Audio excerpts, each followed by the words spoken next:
Pod sloganom Više boje na Beogradskom sajmu otvoren je 44. Međunarodni sajam tehnoloških dostignuća u grafičkoj industriji, izdavaštvu, štampanim medijima, dizajnu i drugim srodnim oblastima, grafima.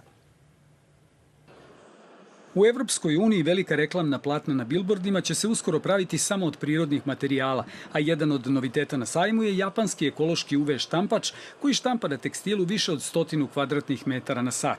Može da se štampa na različitim materijalima, na tekstilnim koje smo i pomenuli, ali i na različitim papirima, zato što sama tehnologija štampe i način štampe sa UV bojama to omogućava, jer se UV boje zasušuju prilikom same štampe. Izložena je i mašina za štampu na pločastim materijalima kao što su koreks, pena, kartoni, pa čak i neki metali koja radi sa posebnim bojama. Boja ima sertifikat Green Gold i ispunjava ekološke standarde, što znači da se može koristiti u obdaništima, školama, zdravstvenim ustanovama, nije znači štetna po ljudski organizam, po zdravlje. Napredovala je i 3D štampa koja sada nudi i modele u boji. Na sajmu grafičke, papirne i kreativne industrije